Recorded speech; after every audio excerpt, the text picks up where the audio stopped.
Good evening, everyone, and welcome to another episode of our Salem by Night campaign. My name is Will. I am the storyteller for this story that we get to experience together. We're going to jump right into it because there's going to be a great line of dialogue that's going to open the episode. But we left off where the Coterie had met with the Malkavian Primogen at the basement of the hospital that they love going to, almost more than a nightclub.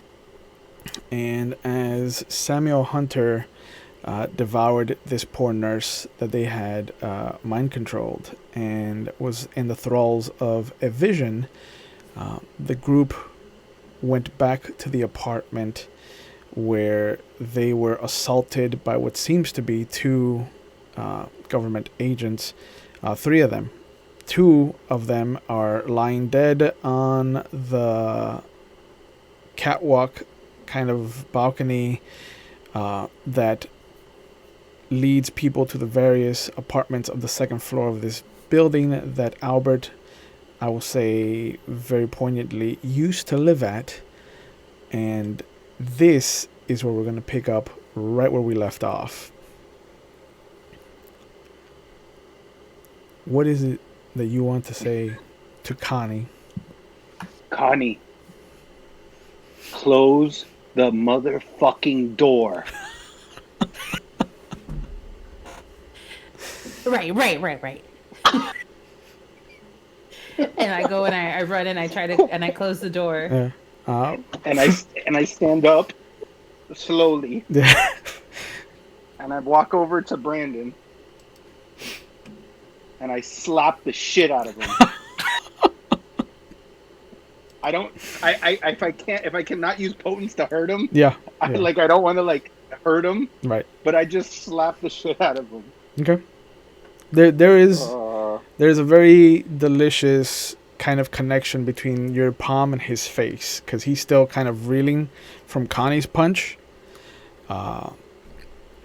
And the sight of his mouth kind of opening and the fangs extending as he, literally drained some of your blood out of him to heal himself, is still viscerally poignant in your mind. The three of you are sitting in because this hallway is no stranger to the amount of blood that it has seen in the last 3 days. It is clear that the tile work here, it has taken on a new shade. The rest of the house is still kind of its white, pristine tile work. The bathroom, does have issues with the his and hers towels. But the hallway has seen a fair share of blood recently. But you also notice now as all of you are kind of getting your wits together and people are kind of milling about outside and you can hear somebody talking about calling the police, some of the paperwork from the desk has been taken. The crude kind of relationship map that you had on the wall has also been taken. That was taken by Connie Sire. Right. I thought that you had made a copy of it though. No. No? It was just the one copy that we had made that was given to him. Okay. then it's just the paperwork on the desk, and it looks like it's been rifled through. Am I active enough to be able to go look at it? Oh yeah, yeah. The slap kind of wrapped you out of this this kind of sensation, and there's a moment as you kind of stand up that you start to see these visions of a life that isn't yours. You can see streets that aren't familiar to you. You can see offices that aren't familiar to you. The mentality of what it is to be a detective in 1940s Chicago are heavily flowing through your head right now, like goldfish won at a circus. You don't know how long they'll last, but just like the image, you're assuming that maybe within a few days they'll bleed out, pun intended. Like, thank you for the save there, Connie.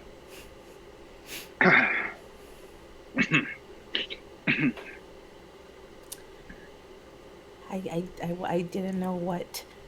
I still don't know what's going on, but I do have to tell you that there's a lot of movement outside, and we need to either leave. No, we have to leave. We have to leave. There's a knock at the door. The phone starts to ring. I look at. So is Albert awake? Yeah, he's looking. He's standing over his desk. Okay, I go, Albert, this is your place. Get the phone. I walk up to the door. Okay. Yes. We're also speaking.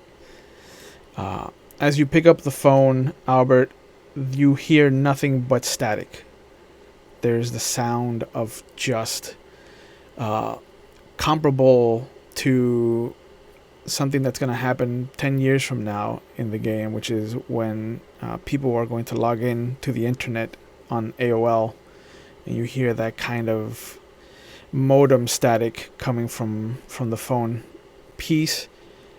But all you can make out is one word in what almost sounds like a woman's voice, just leaving. And then it's just static. And after a bit, you hear the dial tone. From outside the door, Melvin, you hear, yeah, is everything all right in there? There's blood coming out of this door. Yeah, it I don't know what happened outside there, but it started leaking through here, and we just locked it just to be safe. All right. Does anybody need help? The police are on their way. No, we're fine. Thank you. And I walk over and I go, I agree with Connie. We need to get out of here. Oh my God, but I don't want to do it because it's a rouse check and I'm one away from 5 hunger because of Brandon. These are the dangerous situations we live in. Connie has plenty of blood. I'm not, no. Not gonna do that. That's not gonna happen. There's plenty of cats in the alley. Touche. So I go into the bath. Well, I can't. No, I don't have that floss, so I can see myself in the mirror, right? Yeah, you can. Yeah. So I adjust my face, the mask. It is rough. It is almost like what will become known as the Toxic Avenger kind of oh, Jesus warped. Christ. I grab one of his towels and I wrap it around my face. Okay. There's only the one his towel. Okay. So I grabbed the his towel. Okay. I didn't grab the hers towel. I grabbed the his towel. You are And I respectful. I wrap it around my face and I call Betty D to come around my neck. Right? She climbs up. So she can cover the bite marks. Yeah, she willingly comes up and climbs into your hand. And I Albert, put are her there up. any like? Sorry, not to interrupt. No, But no, go. do we have any? Are there any like fire escapes to this apartment? The patio screens. We could jump off of it. Yeah. It's only a 2-story building, so you could jump off the patio.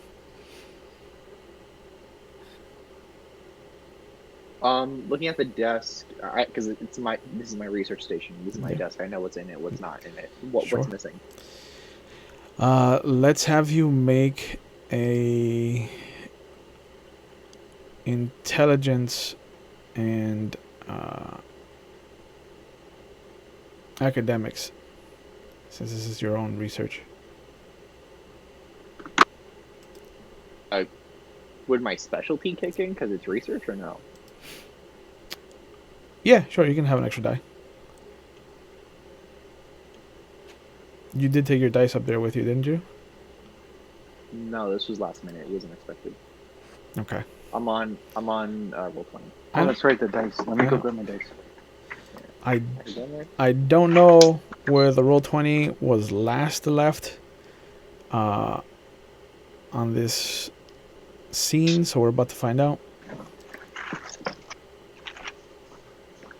I updated my character sheet.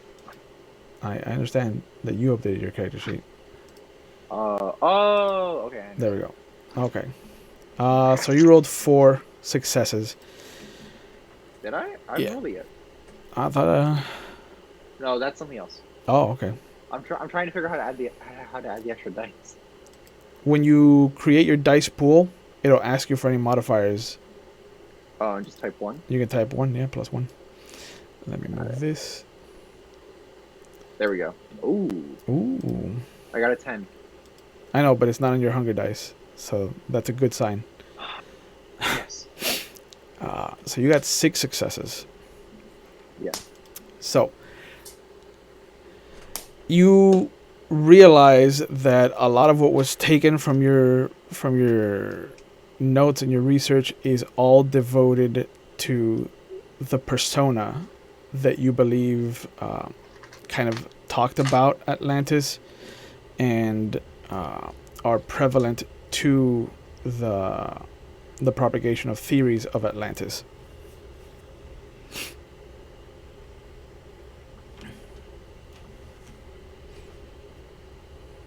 So, the person the idea of the person who spoke on Atlantis is missing. All of them. Any paperwork that you had on people that have spoken about Atlantis has been taken from you.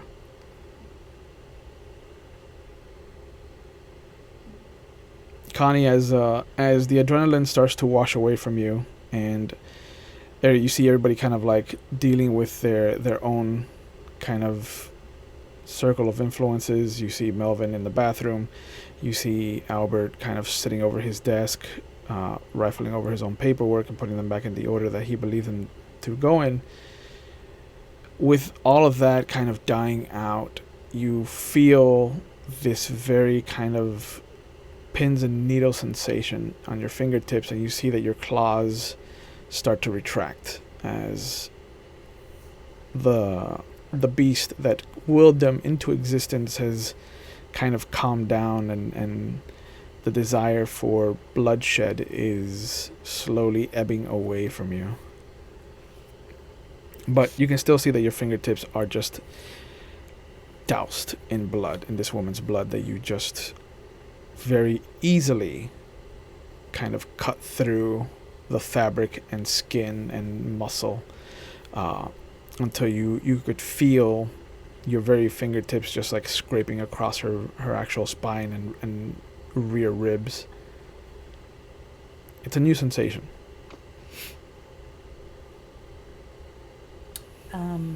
How's that sitting with you?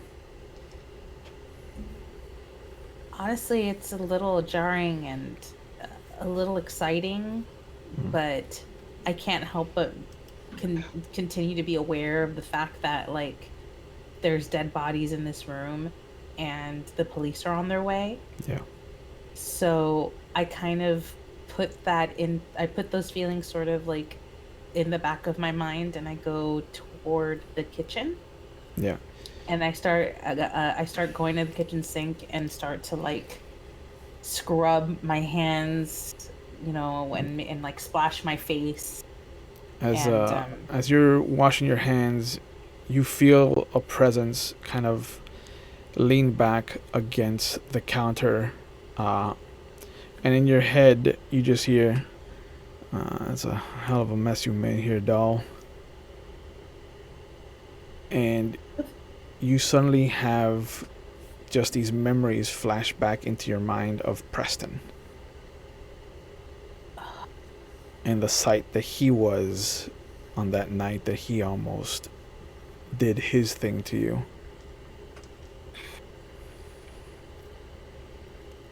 I'm gonna steady myself over the kitchen sink and just sort of race through those feelings. Mm-hmm. Yeah, the water's rushing. The drops are, you can feel them coming down your face and onto your chin and just kind of falling into the basin. And everybody at this point is now kind of like slowly coming back together. There's a weird sensation in the room. For some of you, this has been the first time you've ever actually killed somebody violently. The predator inside of you has led to some death here and there, but it's always been for survival. This has been the first time that you've done something outside that realm. How's it sitting, Albert? How's it sitting, Melvin? Taking this gunshot, this shotgun blast to the back.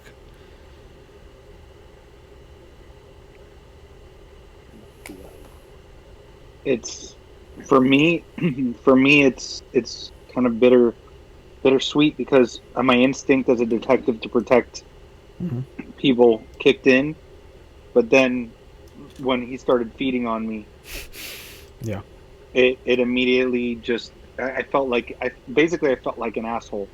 Like I saved this guy's life, and this is what he's doing to me. Mm-hmm. You know, that's. It's weird, but like I don't necessarily have that sense of time because I'm concerned with these two and getting them out of here. Yeah. So it's like something that I feel like it's really going to hit me when I get out of here. Yeah. When we leave. And you're already, as you're coming out of the bathroom, you're kind of going through the motions of knocking things off of your list. You know the front door is a no-go. Having spent time in his bedroom, you know that he does have a window in there, but it's going to be difficult to pop it out.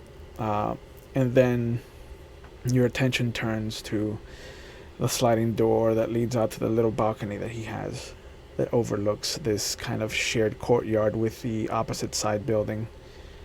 And you know that's going to have to be your exit.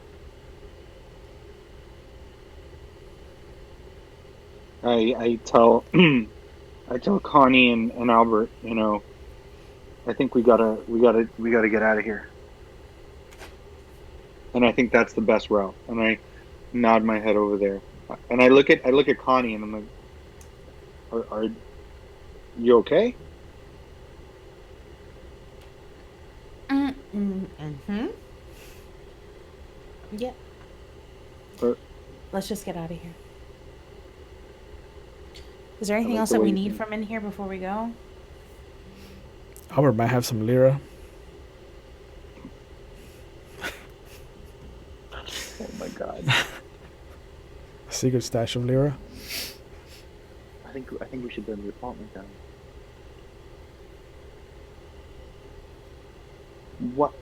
Why do you always think in excess, Albert?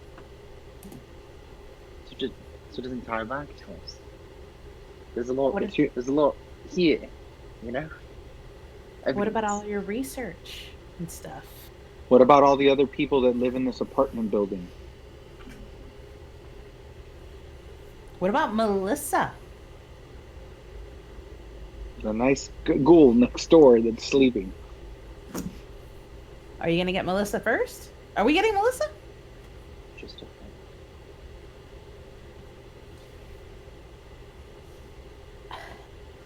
Do you If need we anything else from here? This is probably the last time we'll be here.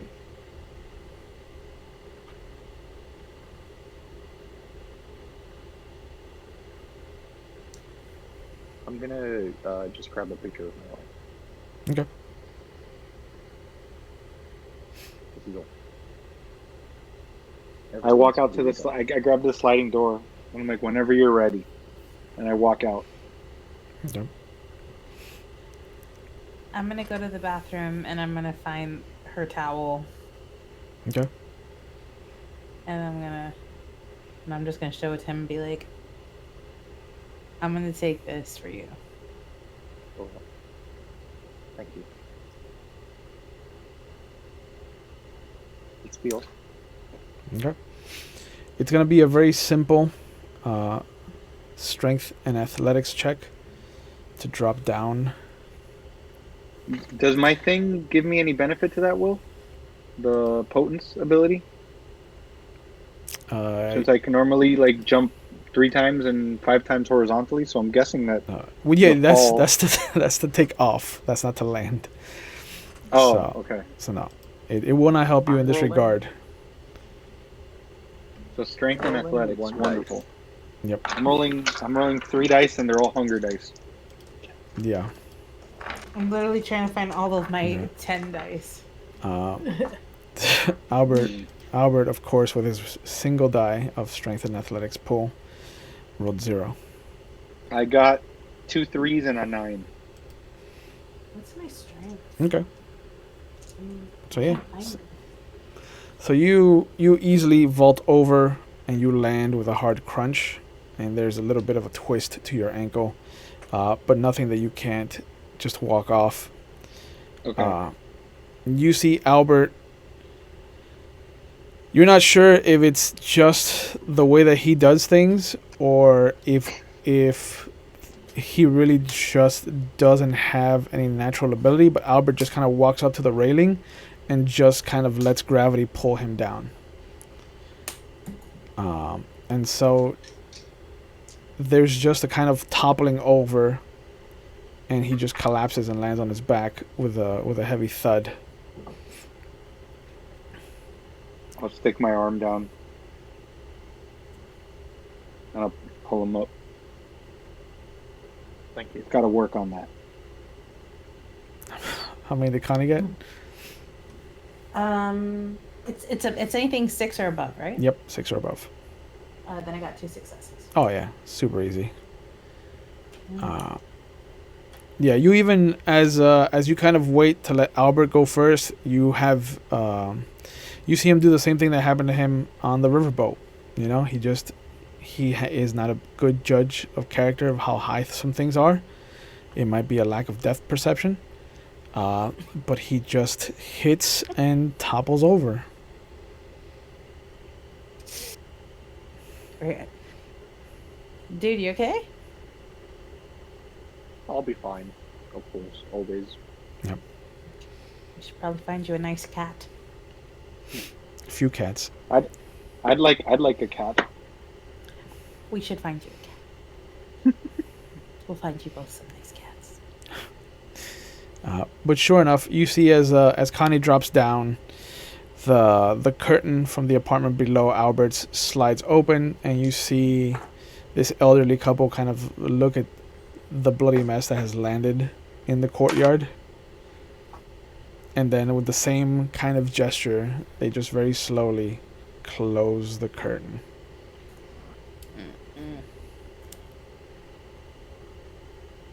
Maybe we should have set this place on fire. Why, you don't like elderly people?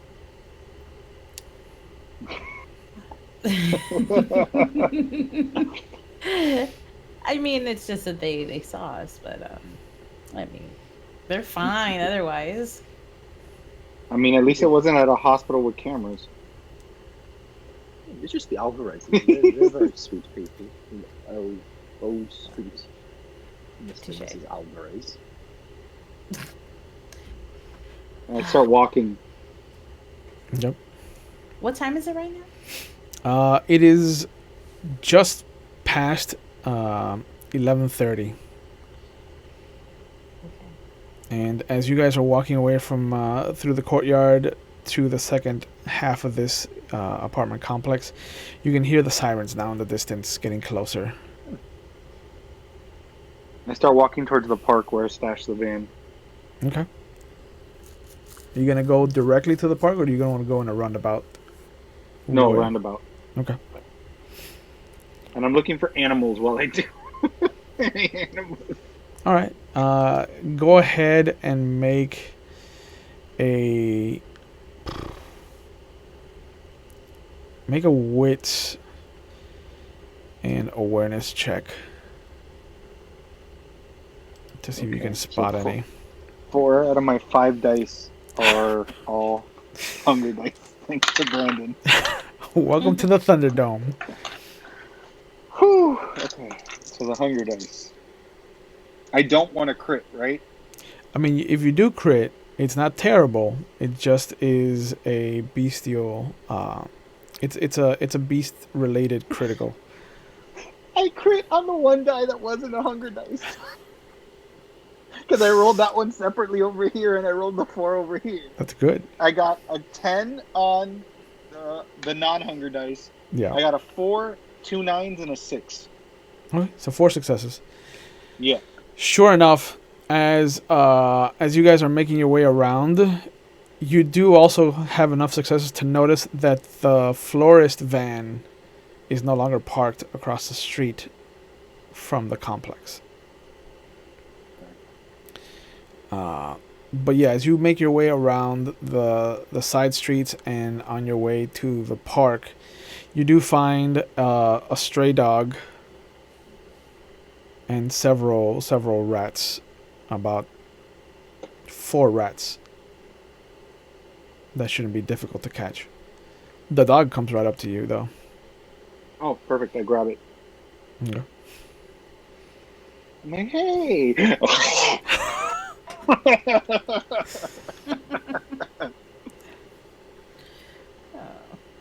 And I just look at you guys.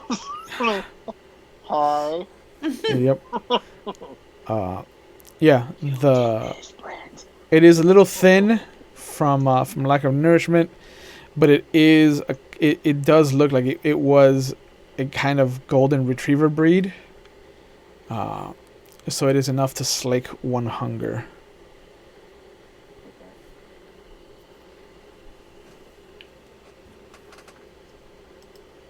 I got some wiggle room now, at least. I mean, if I can try to catch one of the rats, I'll try to catch one of the rats, but... Yeah. It'll be a dexterity and, let's say, athletics to try and catch them. All right, again, 3 hunger dice, 1 non-hunger dice. Let's see how this goes. Good times. Oh, I crit. I got a 1 on my non-hunger dice, and I got a 10 and a 9 and a 9 on the hunger dice. Yeah. Luckily, it takes 2 10s to crit, so you're fine. And you got, with each success, you do catch a rat. So you've got 3 rats to either give to yourself or split among the group. But you do know that it's gonna take at least 2 rats to slake 1 hunger. I pulled out a rat. Anybody hungry? As I bite into one of them. I'm good. Just a tad. You could give those to Albert here so he doesn't try to eat us again. What's your hunger at, Albert? 3. Oh, so you're like me. Yeah, but you go through hunger a lot more than I do. So you go ahead and take 2 rats. I'll have 1 rat, even though it's not gonna fully satiate me. But thank you.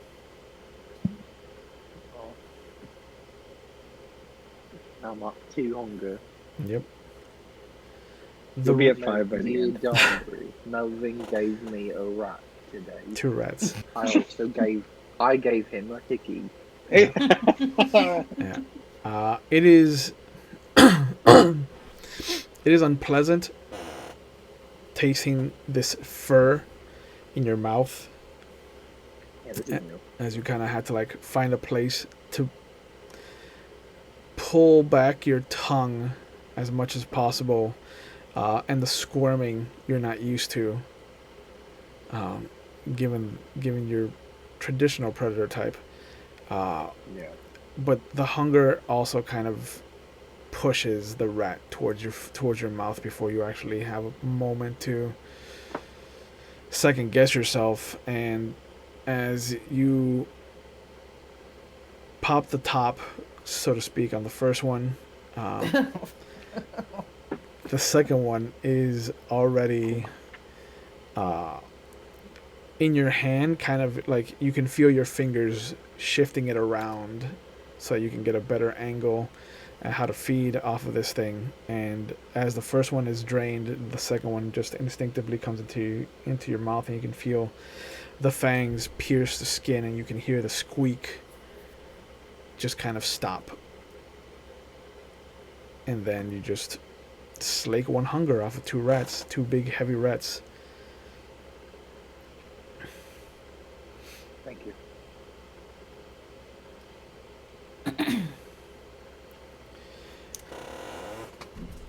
You make your way to the park, and the van is still Well, Kanye there. was gonna say something. Yeah. Ashley was gonna say something. Go ahead. No, just I'm still thinking about Melissa. Like, are we never coming back to this apartment again? Does she? What happens if she doesn't get your blood, Albert? Do I know Will? I believe the effects were off, Yeah, that's true. Yeah. Okay. And I nod. but she knows. Yeah. With my particular curse, she knows what she is.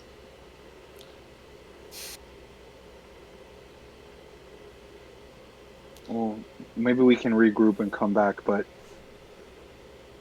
her father's on his way, That's right. so that may be a dangerous. Yeah. I don't think Dangerous. we're here again. Yeah.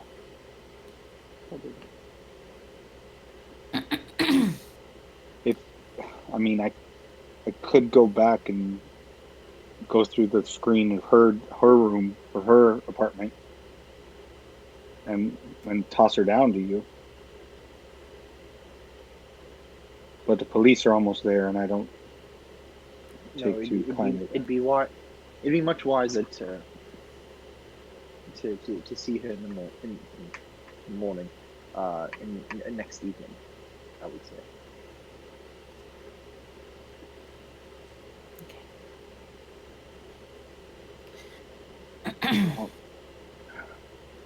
I think we need to warn the others that these hunters have gotten very brazen tonight. So where do we go now? Well, Besides- we had a date with Elysium with the prince, did we not?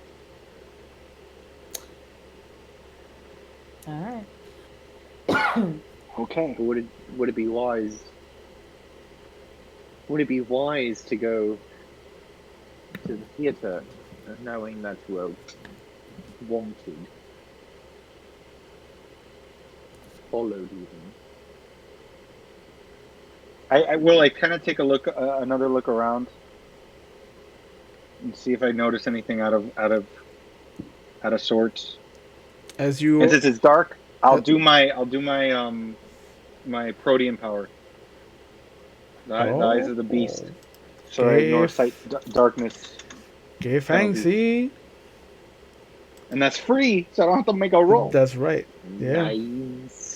Yeah, no, as you kind of adjust your eyes to the darkness around you, and you can see the distance between you and the van in the park. You can see a couple of nocturnal animals that have come out that are kind of scurrying about in the park. You can see a couple of people that are walking about, kind of hand in hand. What you would imagine is couples out for a walk. But otherwise, there's nothing strange between you and the van.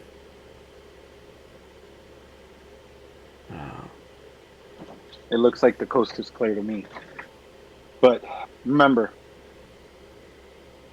we weren't the only. Well, you guys weren't the only ones that were on that board, right? I think so. We weren't on the board. Oh, you weren't on the board. Okay. Mm-hmm. But all those other people were. So the hunters might be heading that way as it is. Well, the ones that aren't not living anymore. Very true. I mean, what other option do we have? None really.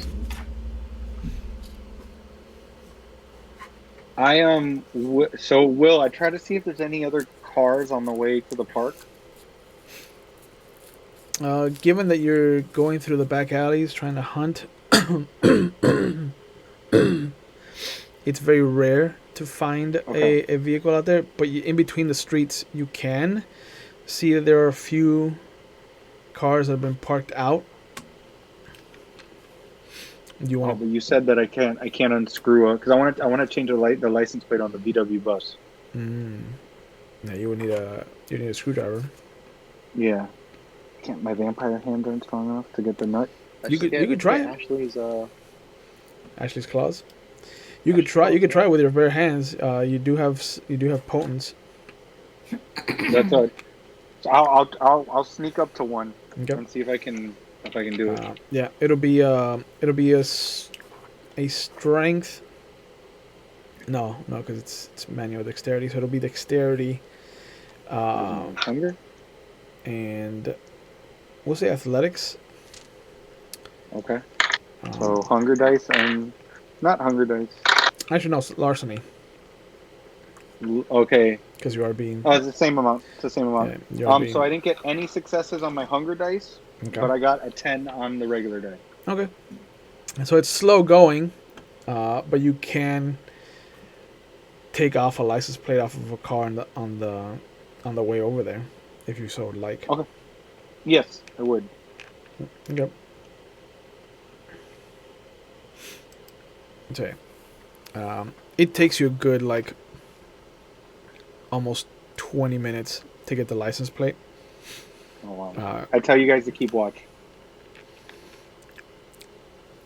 But it is more for the fumbling of trying to create a non-slippery kind of grip, but you manage to do it, and you pull the license plate off, and you go rushing to the van. And given that you've kind of seen how to do it a little better, the second time you do it, when you do it to the van, it's a little faster. It takes you about 5 or almost 10 minutes to do it. Okay. But you switch the license plate easily enough. I bend up the van's license plate, and I just chuck it.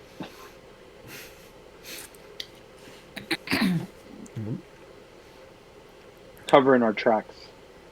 No, of course. Stolen. Yeah. Good call. Yep. And I jump in. I get in the van. Yep. Would you like passenger? Tony. Do you want to sit in the back? I'm going to sit in the back. Sure. Okay. Well, Yeah.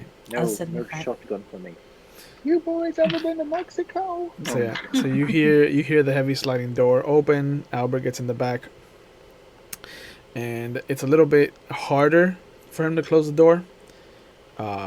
but it is closed, and Connie just kind of pops into the passenger seat. I'm gonna bring down the side the mirror Mm-hmm. and take a look at my face really quick. Is there anything that I should be concerned about? Because I didn't get to see if there was any blood on my face when I washed it off in the kitchen. There's a bit of splatter from where you introduced yourself to whatever organs exist in the back of a woman's body. International Women's Day. But they're on the outskirts of your face, so they could just be blemishes or dirt if not under direct scrutiny. Okay. I'm gonna like spit into the sleeve of my of whatever I'm wearing and just sort of start rubbing that around. You don't have spit. Oh right, I'm alive. You I'm could just gonna rub furiously. you could try to create a blush of life to pretend Ooh. to be human, to kind of start some of the sweat glands, some of the saliva glands, the your lungs, the heart beating again. If you so Good to choose. know. But I won't do that now. Okay. I won't do that now. I'll Sure. do that at a different time. Give me a second. I'm gonna Yeah. let my human dog I run saw outside. I saw Wild Leela.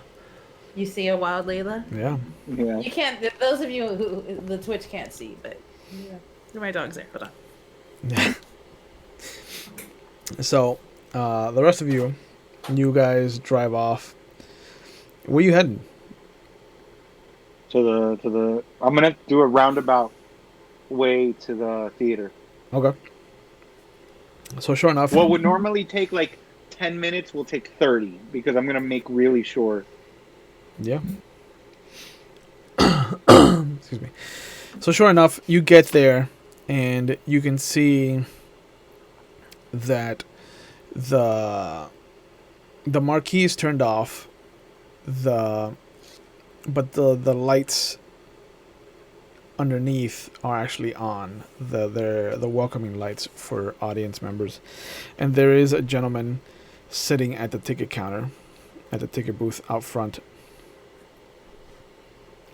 As you approach, he nods and he slides 3 tickets towards you.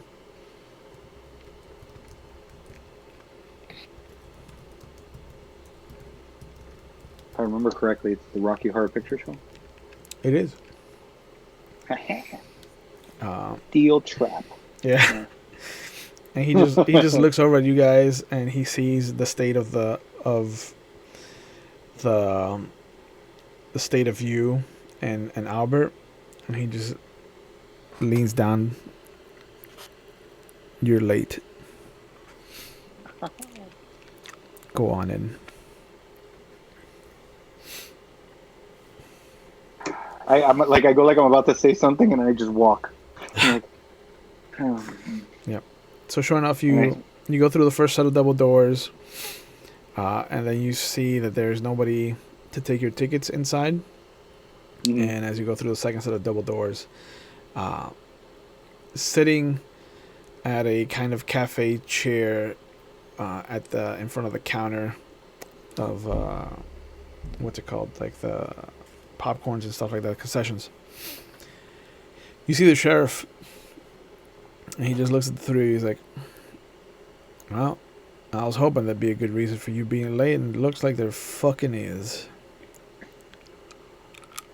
Sorry, Sheriff. You know hunters don't take kindly to plans. And he stands up, and he's like, You throwing around a big word. Are you sure you were dealing with hunters?" I go like this and I turn around and I show my fucking back to him. And I'm like, I don't know, Sheriff. I'm pretty fucking sure. All right. That doesn't bode well for what's going on. There were 3 of you attacked? And where Yep. were you attacked? My home. They went to your house. Just outside his apartment. Were there witnesses? Not specifically to what happened. The aftermath. Not visually. There was a lot of gunfire. And I point again. Yeah. I point at my bullet. I was shot. Well, I hate being shot.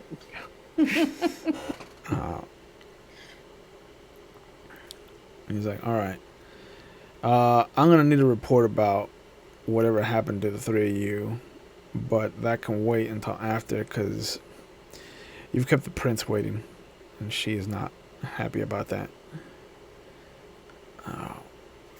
Come on. Let's clean you up before we fucking go trouncing blood all over her theater. And you see he takes you to a side room that says employees. And as he opens it, there's a little hallway that leads to a door. And as excuse me, the memories flood back into you, Albert, you can feel the dread of where you're about to go. But he opens the door at the end of the hallway, and it's a stairway. Just a round corkscrew stairway that leads down. And as you follow him into the basement of the theater, you get down there, and he turns on some of the light switches, and you can see what looks to be some stage props and stage scenes for different shows that they've done here. But you also notice that there's... Albert's not kind of like keeping up with you guys. I mean, both of you notice that he's kind of lagging behind. Albert, Yes. are you doing okay? No. I know. No? Yeah, I remember this was a pretty tricky room. Do you want this towel? Will it make you feel better? Yeah, yes. I hand him her towel. Yeah. I take off his towel and I'm like, oh, here. Have the pair. Yeah. And as the sheriff kind of motions to some clothes racks, he's like, go ahead and see if anything fits there. Consider it a gift. But please, set whatever the fuck you're wearing right now on fire. Alright. Damn it, I like this jacket.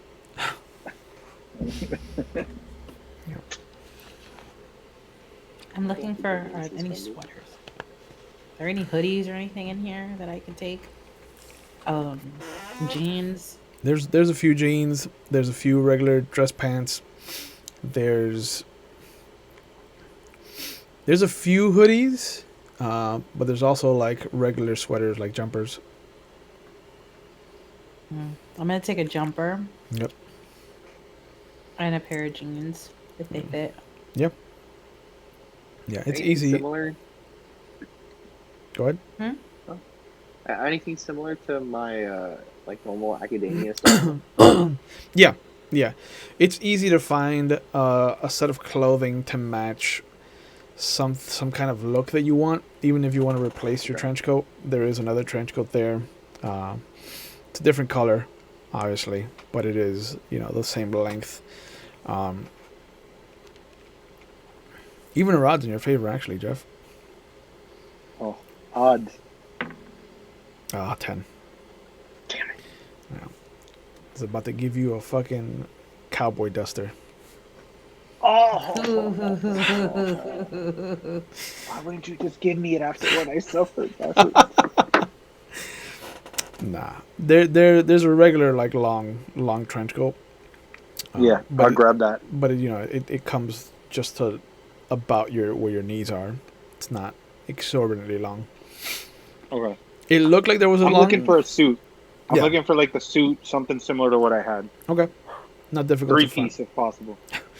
It is not difficult to pull together a 3-piece suit, just not the same piece of 3 pieces.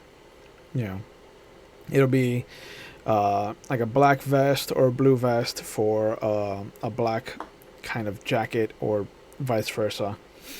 An off color. I'll two-tone it. Yeah, I'll two-tone it. it's off colored. But sure enough, everybody kind of goes about finding the clothes that they want to change into, and there's enough screens to build a changing room if you so desire.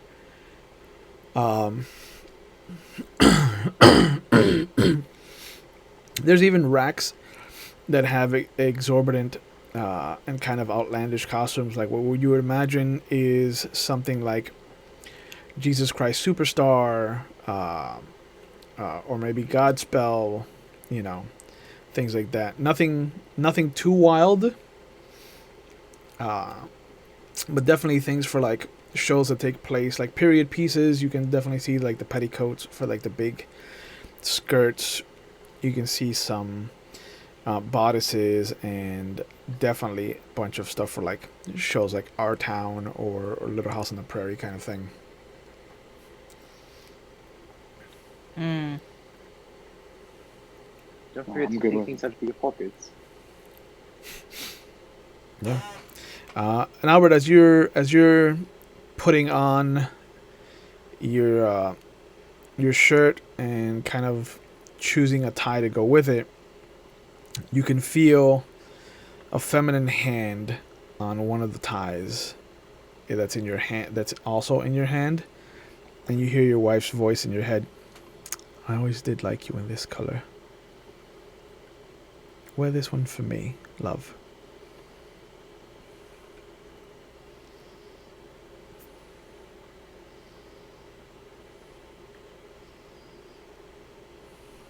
I'm gonna go find a place to change that Mhm. isn't in front of these two. Yeah, like I said, there's plenty of screens that you can put together to create a changing room. Okay. Don't come back over here. I start putting up the screens. Yep. I just change right in the middle of the room. I don't care. Same. Yeah. How far do you think the change into the Nosferatu has taken hold of Melvin? Like, is the body contorted in any way, shape, or form? I would say probably at least not the entire chest and back, but a good portion of it, and it leads into one leg. Okay. Do you think you're gonna use the craters of the shotgun blast moving forward into the twists that the Nosferatu curse is bringing upon your body, or do you think you're gonna stay as is for now? What do you mean, like if I'm gonna get rid of them? Yeah, like when you heal it, do you think you're gonna heal back to? No, I'd keep them. Okay. I'd keep them. Okay. So, the three of you kind of get rid of your old, kind of shed the old skin, put on the new skin, and all of you come back together. The sheriff looks over you guys like, yeah, I mean, that'll do. At least you're not a bleeding mess anymore. Beggars can't be choosers. Come on. So have we healed? If you would like to heal, that is a rouse check. Of course it is. I'll do one. Of course you will. Gotta do what you gotta do. Sure. No, I'm not gonna do it. You did it. You got your Yeah. rouse check. So you managed to heal. All right. Uh, Am I healing an X or am I healing a slash? no, you're hitting a slash. So now, double check it if you can. Like that?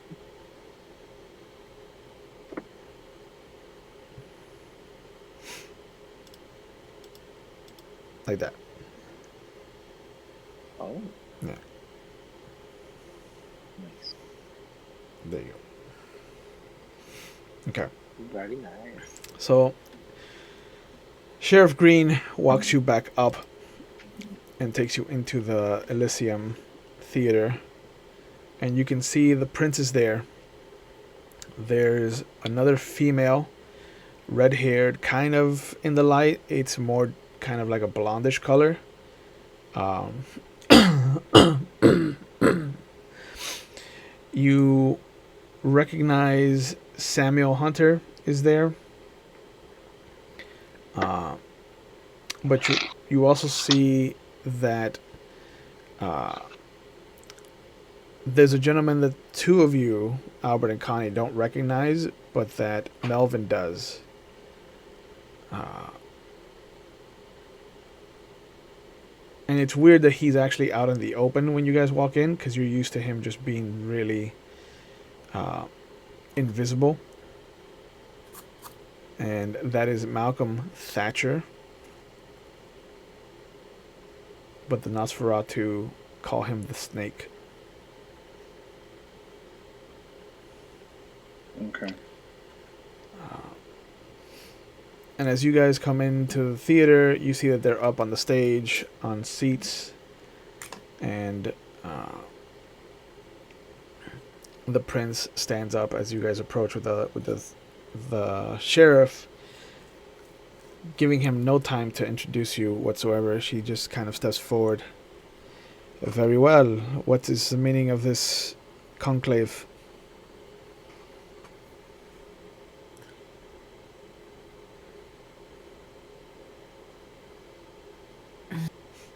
I kind of take my hat off. Yeah. I bow. I do this. Yeah. Yeah. The sheriff just kind of looks at you. He's like, "We don't do that here." Oh. What does the prince know? What does the prince not know? It's just so I know where I'm going to begin my ramble from. She looks at you, and even though that you thought that you were being kind of quiet, and even though the room is huge and your voice would not have traveled at all, you hear her address you personally. You may assume the prince knows nothing, and therefore you can begin at the very beginning.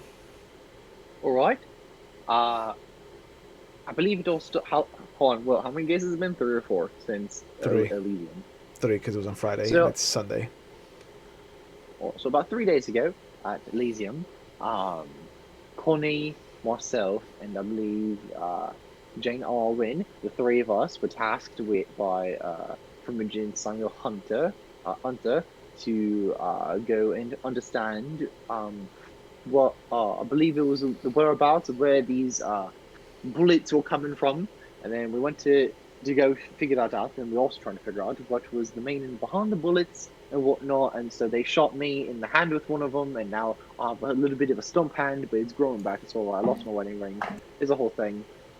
And then Connie and I split off from Jane, and we went to the docks because we believed there was photos of the docks, and we left all of our documents and weapons with Jane. And then we got to the docks, and at the docks... Okay, I'm gonna stop. I'm gonna stop. Okay. There are hunters. There is a guy named the Dragon, and we should all be very afraid. And we were all just attacked at Alfred's house by 3 peeps, vampire peoples. One of them dressed as a government agent, who we ran into a couple nights ago in a riverboat where they had a secret I was just about to get there. room of a secret room of photos and all sorts of stuff, and photos that are reflective of some of the people in this room. So there are people, there are vampires being attacked, and we found that they are producing weapons, and some of the bullets, like he mentioned, are filled with something that can hurt us, and that's why he's lost his wedding ring. Hmm. She turns and she motions for Samuel Hunter to step forward. Is this true? He nods. You notice that he's not as meek as he was on Friday. He's standing tall. He's kind of got his shoulders back. There's a coldness to him that you recognize from the morgue. And as he steps forward, he's like, I did task them with this. What I assumed was a simple reconnaissance mission.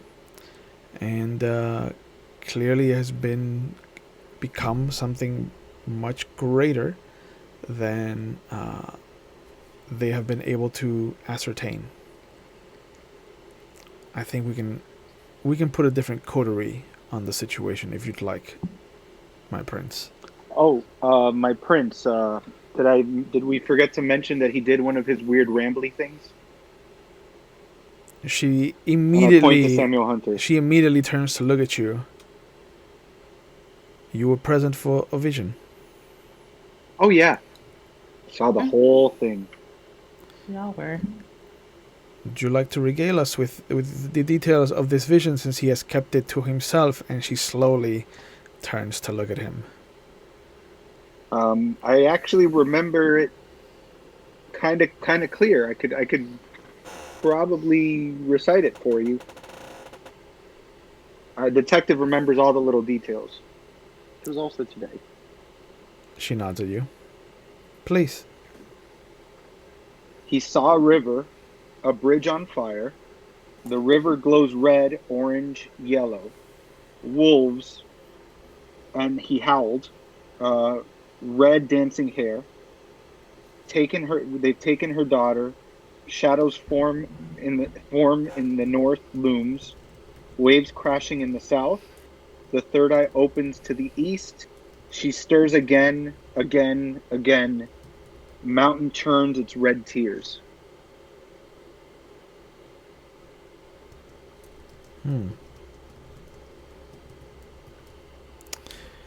Why would you keep this from the group, Samuel?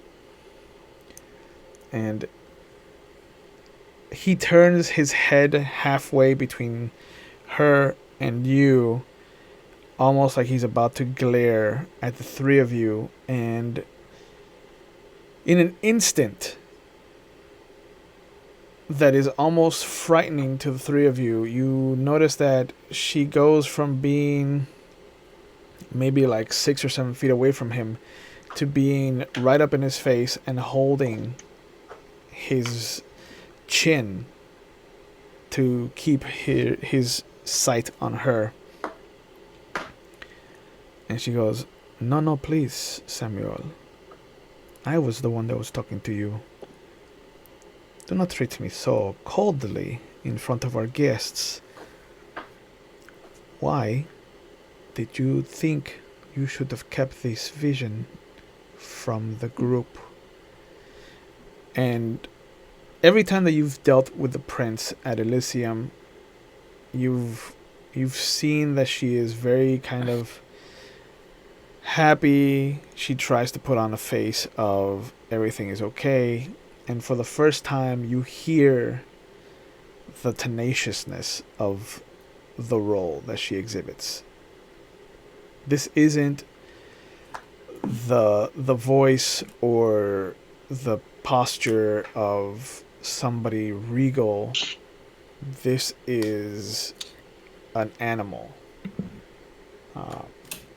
And for the first time, really, since you've met this prince, the beast inside of you kind of recoils a little bit at just the hint of how strong this prince's beast it really is. And you can hear Samuel trying to speak, even though his chin, his cheeks are being squeezed into his teeth, and he just kind of blurts out, "I, I thought it best to not include the Primogen until I had a moment to think about all the things I said."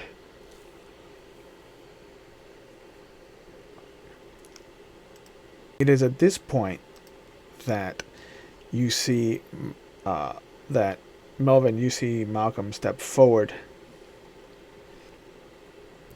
And my prince, I believe what Mr. Hunter is saying is correct. We shouldn't jump into a vision of his, given that it has been so long since we've had one. What was it that you said?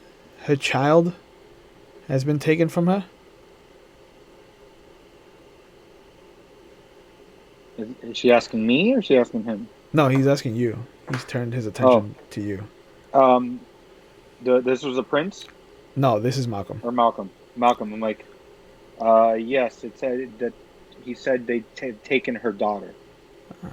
And there was mention of a red-haired woman, yes? Red dancing hair, and it said it was wolves with red dancing hair. Yeah. So he turns his attention back to the other female that's sitting with him, and he's like, you're one of the few redheads in the domain, Miss McGinty. Could he have foreseen something happening to one of your children? A daughter, perhaps?" She shakes her head. "I haven't embraced any women. They're not my thing. So it's not one of mine." "Are you sure that you heard the right words correctly? They took her daughter." That's what I recall hearing. I look at Albert and Connie. Can I make a memory check of some kind? Mm-hmm. Sure. Make an intelligence and resolve roll.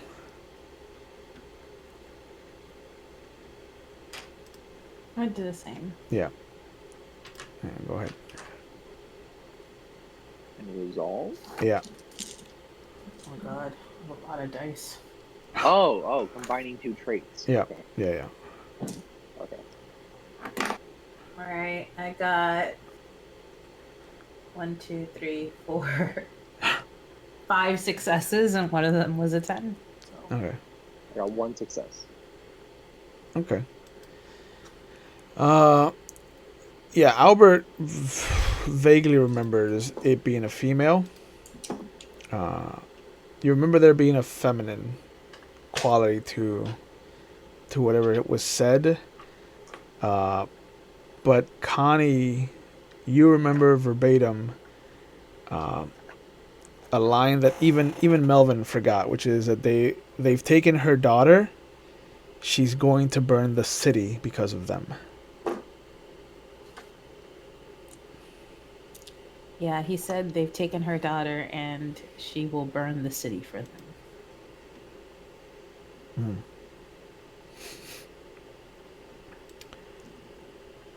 Yeah. At this point, the other woman kind of turns to the group, still sitting, and she's like,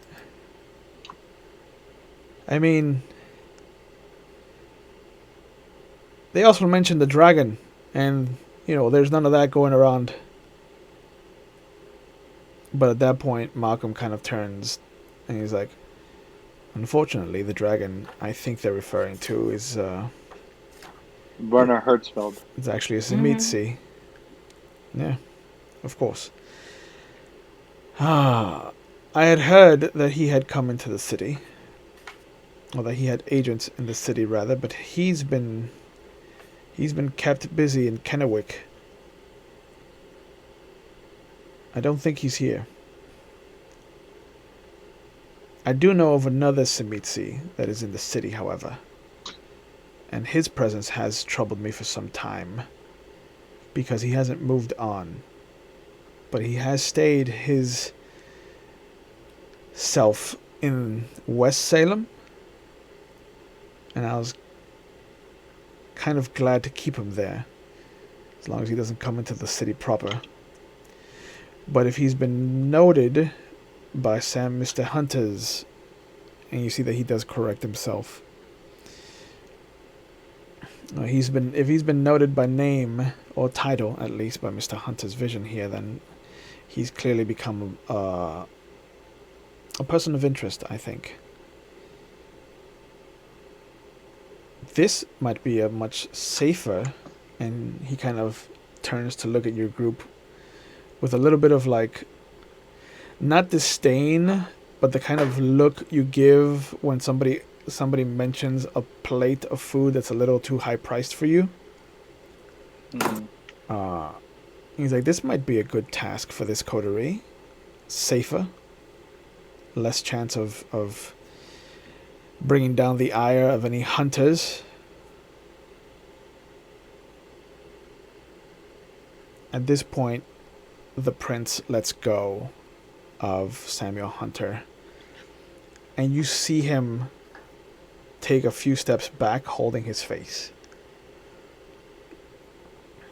And she looks over at your group. You have done us a service. I feel like I should be asking you if this is a task that you feel is good for your group. I would not like to have you endanger yourselves any further.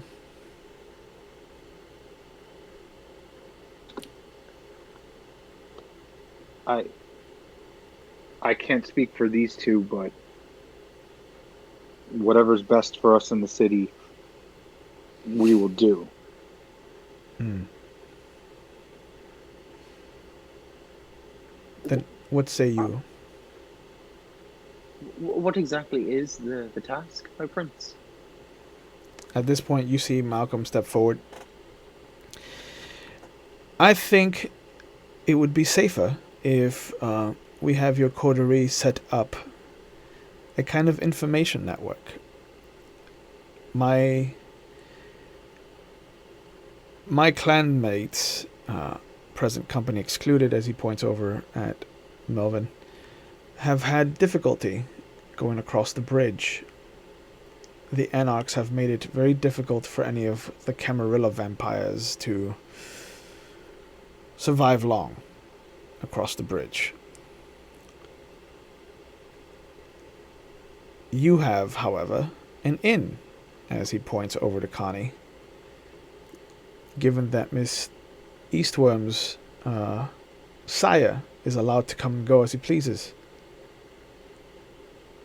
So, the task I put before you is that I need the three of you to keep tabs on a Simitsi they call Old Man Barlow.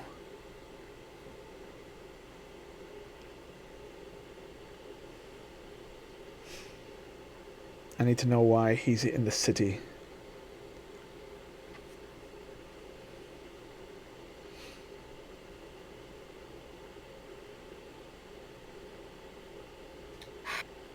I'm in. Also, if you require some assistance, I know of a man who has been seen around Oregon recently, who could be of use to you, or his chowder, for that matter. But his name is Daniori Bartley Gray. He's a Ravnos of some note.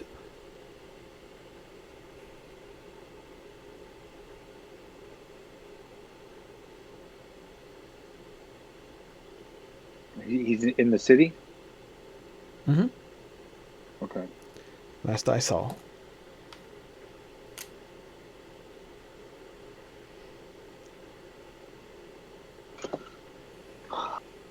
My prince, I must mention one final thing. And, well, before I say this, Mhm. was the because I'm trying to remember on the bulletin board that you guys told me about, was the theater on there? I have it in my notes at home. Was it? I don't remember. I have a detailed list of everything that was on it, or at least everything that Will has told me. So Albert would know. Brandon just doesn't have it on him right now. Yeah. We can easily say that the flustered state of what has happened this evening has kind of driven it out of your mind. So you don't. So yeah. The consensus is that they don't know. Okay. I would be careful because they did have these hunters. Did have. I didn't see The it. flower But shop. yeah, Albert and Connie told me that they had some locations mapped out. The one that comes to mind was that flower shop. And the diner. The diner too. Hmm. Not sure. I don't recall if they had the theater or not. Again, I didn't see it. At this point, The sheriff has a copy of the map. assuming that Joshua has given him the copy, do you ask him that? Sheriff. You see that he steps forward. He's like, "Are you talking about my diner, my family's diner?" Yeah. Yes. Did Joshua not give you the copy of the map that he received from us? I'd written it down verbatim, with 2 highlighters and a red pen. No, I have not received a map from Joshua in any way, shape, or form. This might be something that needs to be corrected, however. Or it also has a list of everybody who's on. The red-headed woman in front of us. Is that the red-headed woman who's on the map? It is not. It's not. It is not. So there's another redheaded woman. Wink, wink, nudge, nudge. Wait, hold on. Speak of things. Hold on. Wait. This man has never played Clue before. Ever. Who is my prince? I beg your apology. Who is the other redheaded woman in the city? Because she was on the relationship map that Joshua is currently in possession of.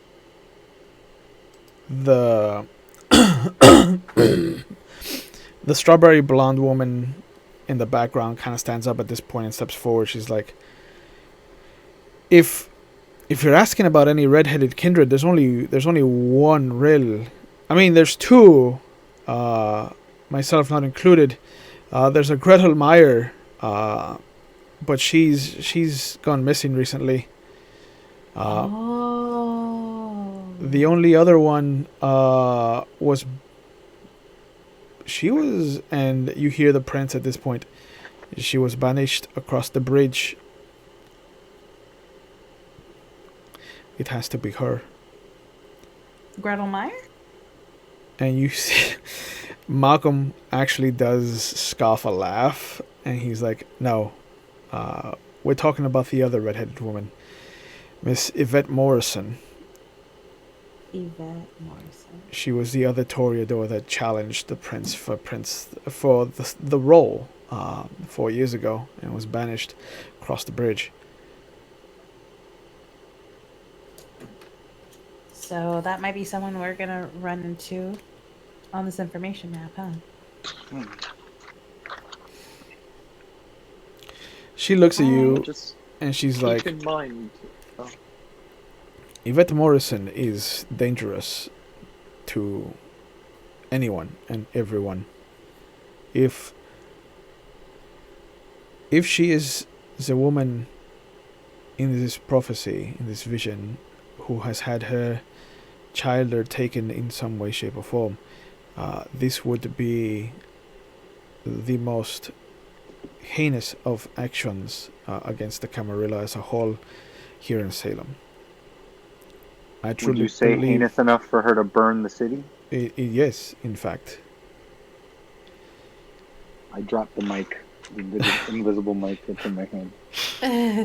Detective.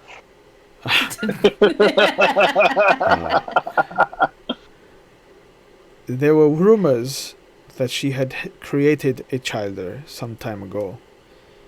Unfortunately, I was never I had never kept enough information on her to verify this. This might be the first task that your coterie is to ascertain. And you see Malcolm kind of nod. Yeah, I think this would warrant a top of the list. To be sure. I have a proposal then, if it is all right to everyone, my prince.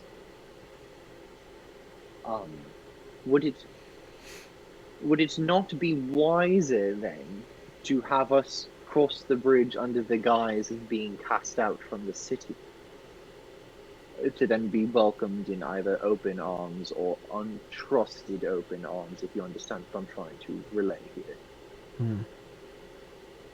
Rather than trying to sneak for information, it becomes, you know, the enemy of my enemy is the enemy of my friend, the enemy of my, because not my enemy, because you're not my enemy. The enemy of my friend, all mutual enemy is still my enemy, but in this moment they are my friend. Is this making sense? No. All right. So what, you want us to go like undercover in the Yeah. sense, yeah, so what do you think, Melvin? Do you think that it makes sense, like, should we be cast out and have that publicized so that we can, but we have no more of a chance of being embraced by this other clan? Here's exactly, Connie. Plus my sire is going across that bridge all the time. He would have to be involved in that cast out. Right. Here's the thing, Albert. Your head's trying to get into a hospital without checking with the front desk.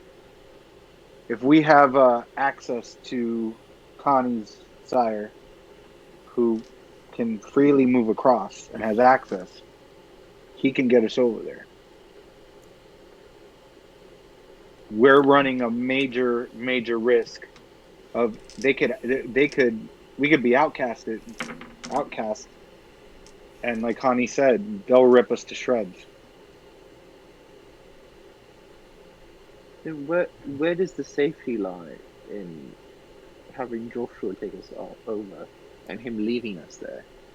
That's what I'm trying to understand. Well, as long as you keep your head down, nobody knows you're there.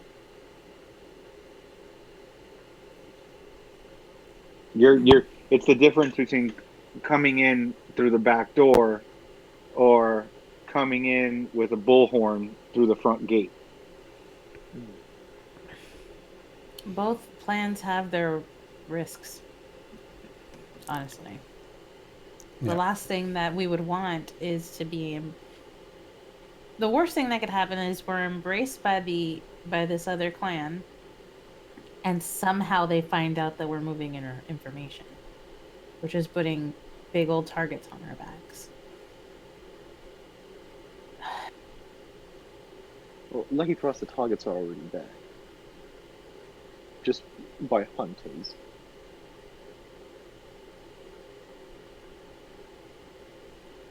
I look at the prince and I'm just like, obviously your guidance is welcomed. Malcolm looks over at your group and he's like, let's be clear about this. West Salem is currently under no jurisdiction by the Camarilla. It is a no man's land as far as rules go over there. So you would be without any Camarilla influence or resources while over there. the reason we've delegated it to kind of its own no man's land is because of the lupines.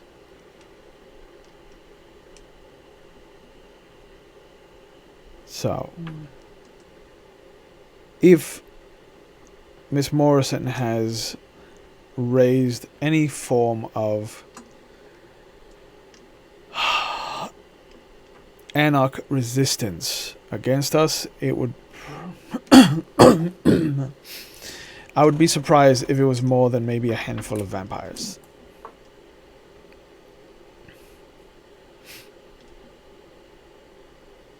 There's just not enough numbers over there. So you'd think it would be more of a guerrilla group than an army. Oh, for sure. She is not someone to play the long game, I don't think. She always was, and I don't mean this with any form of disrespect to the prince, but she was always a very emotional Rose, rather than the one practically minded one that we have leading us, and he kind of bows his head to the prince. Do you think this Gray would have better options for our travels to Salem? Oh, most assuredly. I hear that he sometimes frequently has interactions with I believe the youth call them a biker gang, but they are a motorcycle club that has been around for a few decades now, a couple decades. I believe they call themselves the Free Souls, perhaps. I haven't dealt with them in some time, however.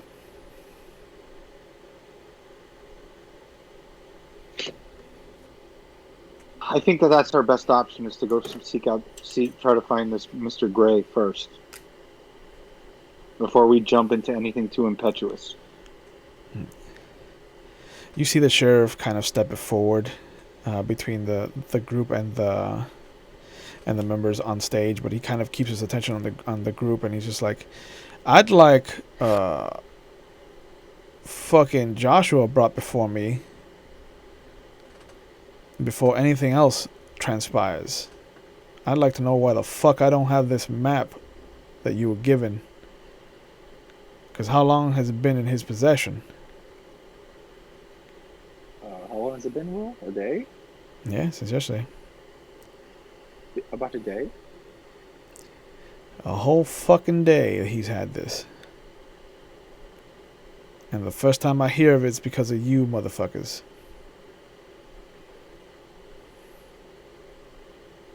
If any consolation, that's why we went to the diner.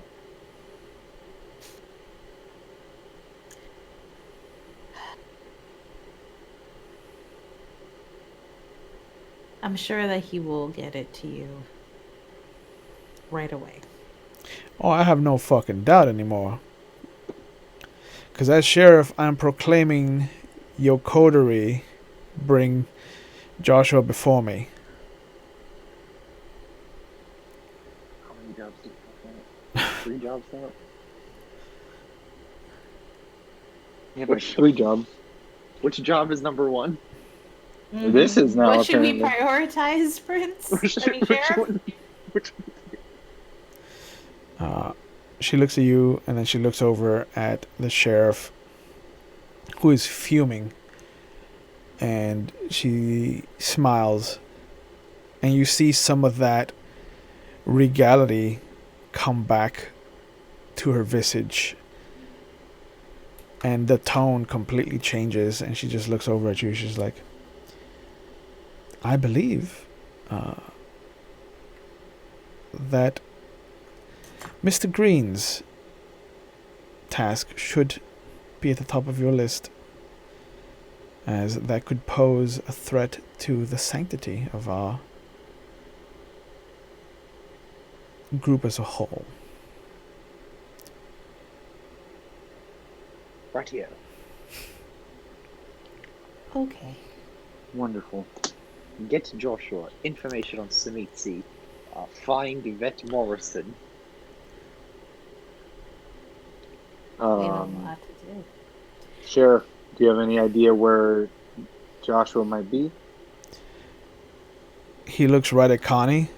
I have a good fucking suggestion where you might have a good lead on that. Connie, do you have any idea where Joshua might be at this time of day? Given you're running around with with his fucking chowder. Honestly, there's only a handful of places that he could be, but he also sort of abides by his own law of the land. I can check to see where we live first. I would probably start at our home and take it from there. Yeah. He steps up to the group, and in particular he steps up to you, Melvin, and he just kind of like leans into your ear. He's just like, put her in fucking danger and watch him come running. That's my suggestion to you. And then he turns back to the Primogen and he's like, are we fucking done here? Oh my god. Sorry. That just messed me up. I just sneezed from all the... That was so ballsy. I know. I was like, oh my god. Sir. I have palpitations. I'm allergic to mental power. Yeah. But you do notice that some of the Primogen that are there kind of look at the sheriff in a new light. Like they tilt their head at him. But the prince is unmoved. She just kind of nods at him and is like, yes, I believe that we are done for the evening. Unless there's anything that has been omitted or has been kept from us for some reason. And you see that she does slowly turn to Samuel Hunter, who shakes his head. Are any of the other Primogen that are up there, do I recognize them from the board, or is it just Samuel Hunter and the prince and the sheriff? No, the sheriff is on the audience level with you guys. Okay. On the stage is Malcolm, the Nosferatu Primogen. He is not on the list. No, he spends most of his time invisible. Yeah, makes sense. Samuel, I don't remember if he was on the list. Was on the list. The strawberry blonde woman is on the list. Because you remember him calling her McGinty. Okay. So you can assume that that's Aisling McGinty. Oh, what? Yes, actually, I beg your pardon once more, my prince. Both yourself, the sheriff, Mr. Hunter, and Miss McGinty were on this relationship map that we saw. So there is that information. And Malcolm looks over you and says, this is the map that Joshua has? Yes. Right. There were a few other names and photographs, and there was also the flower shop, which is burnt, and there was the diner that the sheriff frequents. So we clearly have all that I currently remember. An important task at the top of the list, then.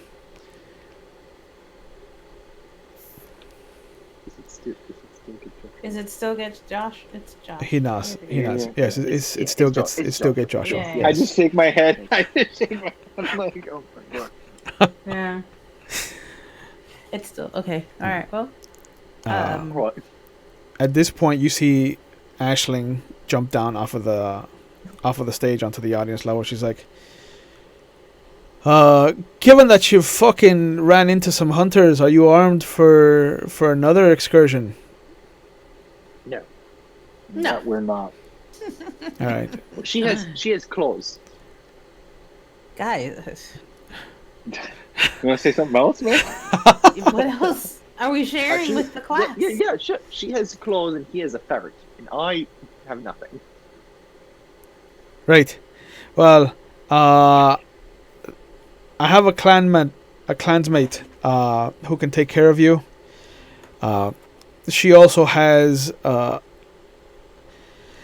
piece of territory that we consider not Elysium, but we do consider it an offshoot of an Elysium, so there's no violence allowed on her territory, just so you're aware. But you can go down by the riverfront. There's a bar called The Last Call.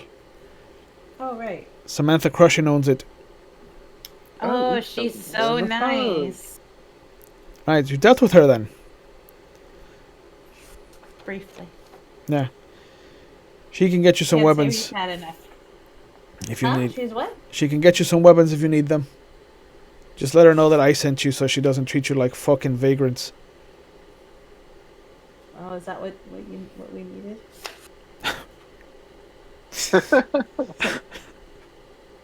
We just need some proper phone etiquette, that's all. Proper phone etiquette gets the other one right. What? Okay. Yo, We'll do what you've tasked. All right.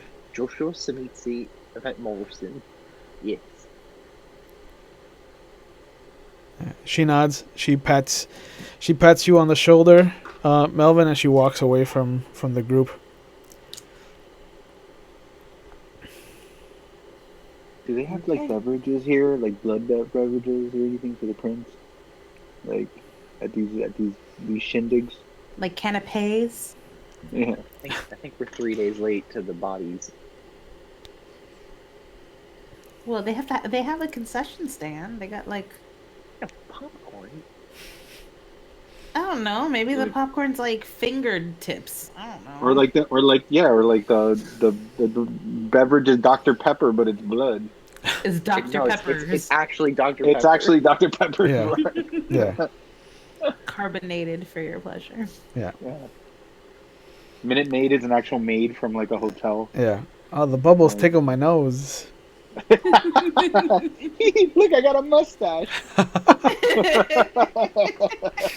No, it's my friend Sierra. Miss? Yeah. So yeah, you see the Primogen and the prince start to walk off towards the back of the stage. The sheriff motions for the doors leading out of the theater. He's like, "All right, out the way you came." What? So there's no food, is what you're saying. No food. I start walking. Okay, Eric, Did you ask out loud if there was food? I don't know if I want to ask out loud if there was food. I also don't want to ask. I guess we won't ask. Do you have food here? Is there anything to nibble on? Peckish, we're peckish. You see the sheriff look at you as he's walking you out. He's like, "Yeah, there's plenty of bums outside. Just take your pick." Darn! You'd be doing us a favor, clearing out some of these vagrants. I can't do that. But I can. Just make sure Alright. you adhere to the. Nicely. Just make sure you adhere to the 5-block rule. Okay. We got it. And he does lead you outside, where now you notice that the ticket taker is no longer there. The lights to the theater turn off, and the double doors are now barred. Okay. What? So, so we're going to put you in danger. That's what it was. We're going to put a gun to her head. Is that what I understand? So It is What? almost What? it is almost 1:00 in the morning. It's like. How far is the last call from here? In the van. You got a van, that's right. I got a van. Yeah, wait. Well, we're here. This is dumb, but don't you want to find your ring? Isn't this where you lost it? It's right down the street, isn't it? it's 5 blocks down. I'm sorry to add a hurdle here. But So we don't make it what- around here very often. So wait a second. Wait. So Yeah. not only did we get one, but two, but three different commissions from the fucking prince of the city. And the Primogen Council. And the Primogen Council, and you want to go get some jewelry from a freaking sewer grate because it's probably fallen in there by now. It's not mine. I just want to point out that it's not my idea, but I am all for it. Seeing as I did just lose most of my wedding photos, all of my research. But I do have my his and her towels, and I am very grateful for the both of you for that. I don't know how often you've dealt with the Primogen Council, Once. but yeah. If you want it to be twice, maybe stick to what it is that they're asking you to do. Come on, let's go put a gun to Goni's head, find Joshua. I did hear that, right? I just thought we all heard it. No, I thought that it was just to Melvin. No, everybody heard No, it. I think he said it loud. Oh. He said it loud. Yeah. Oh, he said it loud like an asshole. I don't like Yeah, that. yeah. Yeah, because vampires, I don't know if you've realized this, they're not the nicest people in the world. I get Yeah. that, but it's my afterlife. Touche. Okay. Touche. It's not our fault. I that mean, we're whatever. fighting If these. you look, if like he's gonna sense if I'm in danger. So if you are gonna do it like surprise me. You know, like, That worked out really well with the hunters. Oh, maybe he's there. oh, that's true. I could just claw you in half. What did But- he send to them? What? Who, Joshua? Yeah, what did he send to them? I don't. He's- I would he's be out. shocked if he How- if He he wants to said kill his own. he wouldn't kill me. No. You absolutely. Me? Yeah, that's what I was going to say. He doesn't love me very much. But he's not enough Why? to send people to kill you. No, I mean, I've known him for what, 48 hours, and I wouldn't put that past Joshua. see, there we go. That's what I was going to say. I'm just tossing it out there. If he's not relinquished the relationship map, then he's also just. I don't think know, this it's just an idea. I start walking to the van. So I just start talking. Oh, I Yeah. thought we were doing this while we walked. Okay. yeah. Oh, okay. Yeah. You guys are sitting in the van by this point. Okay. I think we should probably, and as I'm like looking at how hurt I am, probably get weapons, because if those hunters come back, not all of us are equipped with. And I look at Connie. I'm like, what she's got. No, I think you're right. I think getting weapons is a good idea. It's a very smart plan. It's a very smart plan indeed. And I'll just start Plus- driving. Plus, we've never even been in this bar. But we have been across the street from it. We have. And That's where we. that was the last place that you saw Jane Arwen go to. It was And now she's a dirty traitor. after she betrayed us. Right before she betrayed us. Not before she betrayed when she was cool. When she was Yeah. cool. She was super cool. Actually, that's so cool. So yeah, Now so she's a star. they give you directions as to where to go to get to the last call. Oh, it's going to be a left. It's going to be a right. Another All left. right, look. Four You more get left. there. 4 more. Roundabout. You get there and you can hear just the pounding music of China Grove by the Doobie Brothers. It is loud. There is a small group of people that are smoking cigarettes outside, kind of talking. They have beer bottles in their hands. And as you get out and you come closer to them, you notice that they are all members of a motorcycle club. Bikers, in other words. Oh, Is Are it the they free the- souls? are they the free souls? Yeah. They might just be. Let's find out if they are. Shit. Hello, do you know my friend Mr. Gray? And then we get shot. Yeah. Daniola? Is that his name? Daniola? Danny. Denori. Yeah.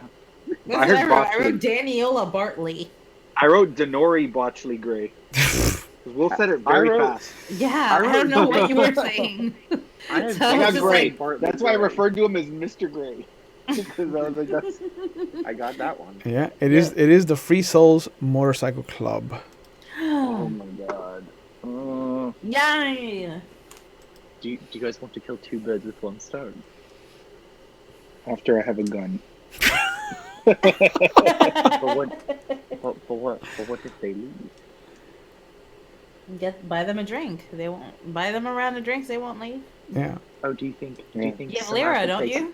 Do you think Samantha takes lira or 200 American dollars? I put my arm on Albert's shoulder and I go, you go talk to the motorcycle club. I will. I'll walk to the motorcycle club. Oh my god. Okay. I feel like I need to do a heal check on Rouse just so I have some buffer. Is that a thing you want to do? Oh my god, yeah, you know what, I'll do it. Should I just do this on the app? Or no? No. Go ahead and roll one die. It's one die, right? Yeah, one die for rousing. Nope, I got a 3. So your hunger goes up by 1, but you do heal one of your levels of damage. All right.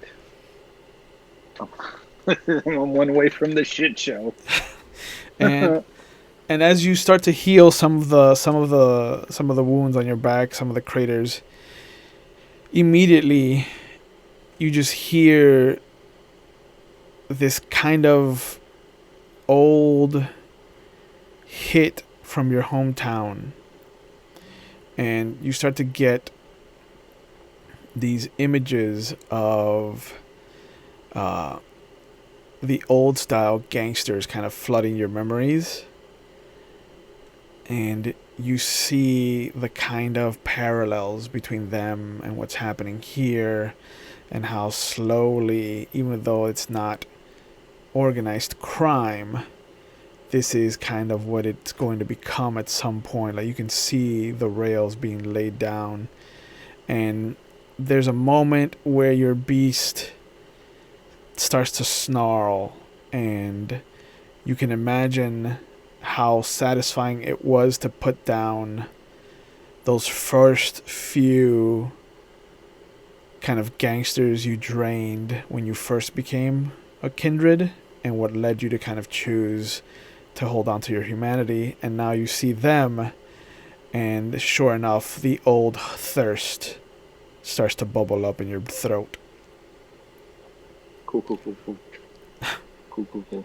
But sure enough, you see Albert just, starts sauntering over, his shoulders swaying as he walks with his happy fucking choice he's made today. And you see one of the guys who's closest to you, bald, thick kind of brown, light brown beard that has just these lightning shocks of white. And he kind of turns to you, takes a puff of his cigarette, and takes a swig of his beer. And as the smoke starts to trail out of his mouth like a fucking serpent of white and gray crawling up his face into the ether above him, he looks at you. He's like, You lost, Teach? A little bit, yes. I was wondering if you could point me in the direction of the free soldiers. You hear them all start laughing. I was interested in joining their biker club. My ever since my wife died. We don't have a European chapter. Sorry, brother. Are you interested in starting one? I start walking. Yeah. I tell Connie, we got to go get some weapons. And I just start walking. He looks over. He's like, "What motorcycle do you have? Where is it?" Well, no, that's what I mean. Like, could you point me in the direction of trying to purchase one? Not at this hour, no. I would like. Well, no, I figured not at this hour. Like tomorrow in the morning, like where would I go to buy a motorcycle? Oh no, tomorrow in the morning is way too early. How about like 5 o'clock? Yeah, that's better. That's when we should be waking up. Yeah, and there's a few of them that start laughing. He's like, what would really give me a good jolt to my memory is if you go get me another fucking beer, Teach. And you see him down his beer, and then he hands you the bottle. What's he drinking? It's a Budweiser. And you see him turn around and start going back to his conversation.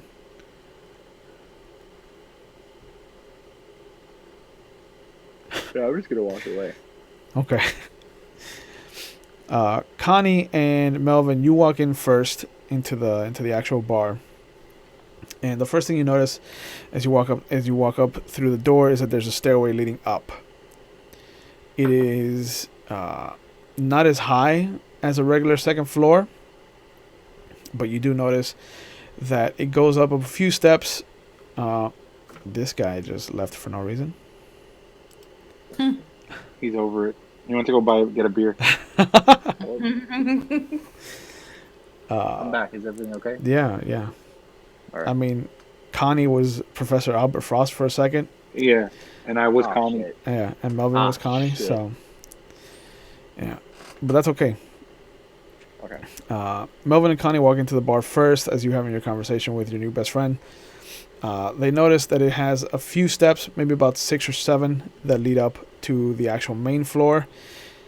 There's a few tables, about almost a dozen tables with an average of 3 chairs each. There's a small bar that has about 8 or 9 stools. There's a lane that's been cleared for darts. There's a pool table. And there's a foosball machine. Standing behind the bar, you see is a tall, kind of lanky, young black man. Wild, kind of unkempt, untamed black hair. This mass of black hair on his dome. These wide rim, like thick looking Coca-Cola bottle kind of glasses, a spattering of facial hair, a dirty towel kind of thrown over one shoulder, a undershirt like a wife beater, and jeans. He looks like he should be in a library somewhere. Like he's a typical nerd. But he's behind the bar, bar backing. And as you guys enter, he waves in your direction. He's like, "Hey, folks, what can I get for you?" I walk over. And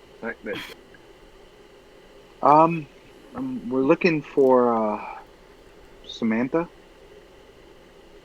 Oh, there's a lot of Sams here. You're gonna have to be specific. And you see his hands slide underneath the bar. The brazen one? Crusher. And then I tell her and I look at him. I'm like, and you're gonna be wanting to think carefully about that next move, son. He's like, I think I know who you're talking about. And he kind of looks over at the couple of people playing pool. And then he kind of looks back at you guys. Give me a second. And you see him walk around the jukebox to a little alcove.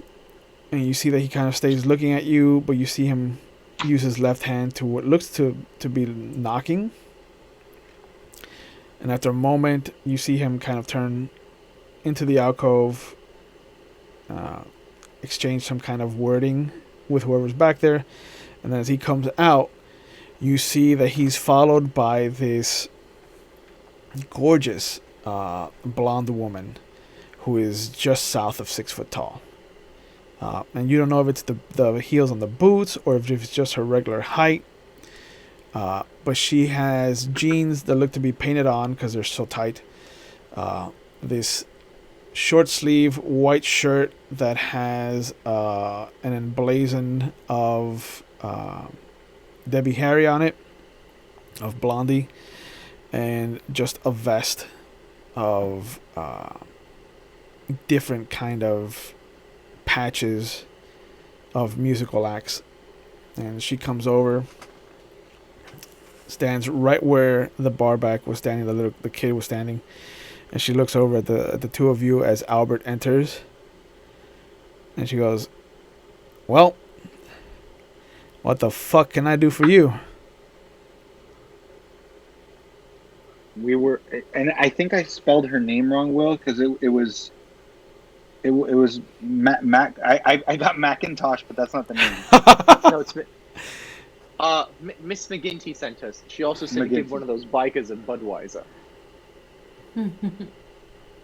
You're not there though. He just I walked just in. walked Are in. you? Yeah, he just walked Oh, in. you did. Okay.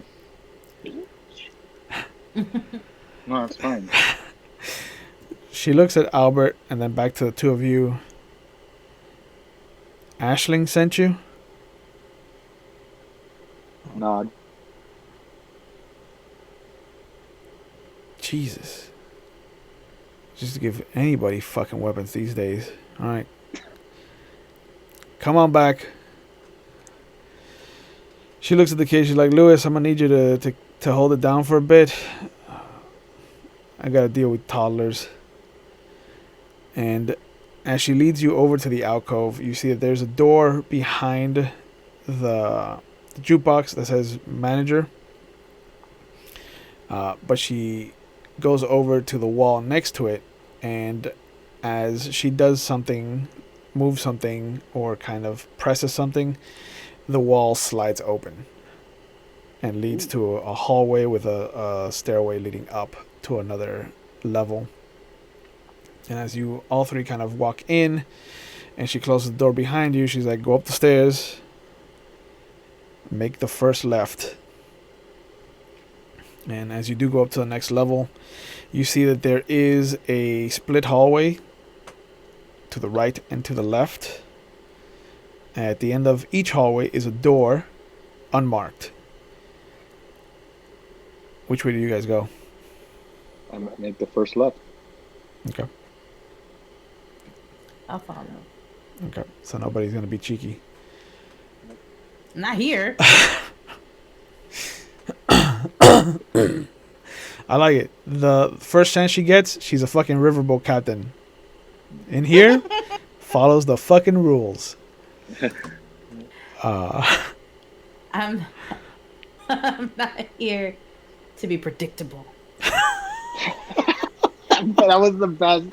Because you were looking away and you did that dramatic look at the camera. That was so perfect. She took I'm acting. not here to be predictable. She took acting classes. Cool, I, good.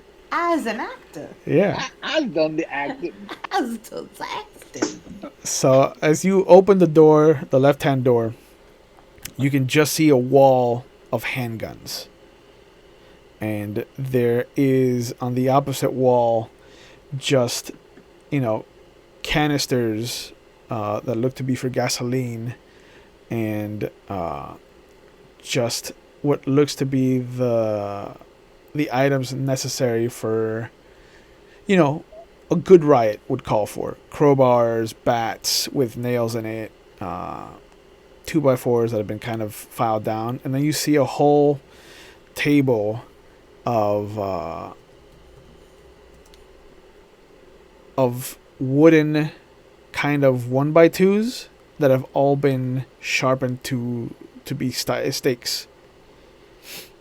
And as she enters behind you, she closes the door to the room, and you see her standing there, and she's like, "All right, well, if Aisling sent you, then you each get one of your choice. Don't be greedy. But Do you have any rope? and if one of you asks me for fucking rope, I swear to God, I will strangle you with it." But Charlie Bronson's always got it. Yeah. And as you guys kind of meander into the center of the room, and you're faced with these options before you, you see her kind of standing there, arms crossed, like this is some kind of babysitting gig for her. And as everything starts to unfold in front of you and the tasks at hand start to weigh on all of you, this is where we'll pick up the next session. And I'd like to thank everybody for tuning in, coming out, and watching the game with us. As always, I'd like to remind you to please wear your masks, keep your distance, wash your hands, and try to keep everyone as safe as possible. And if you're like me and you've had a hard time of it this past year, just remember that there are friends and family that you can reach out to. And if you are friends or a family member of somebody that is usually strong, don't be afraid to check in on them, because everybody needs a little attention here and there. And if you don't have friends and family to reach out to, there's no shame in getting professional help. There's a lot of stigma over professional help, and I think people need to understand that there's nothing wrong with taking care of yourself and taking care of your mental health, because it is part of your health. So please, please. And if you have nobody and we can reach out and talk in chat afterwards, that is something that we can do for you. Just please get somebody to talk to and reach out. But of course, please be safe, take care of each other, and we will see you in the next video.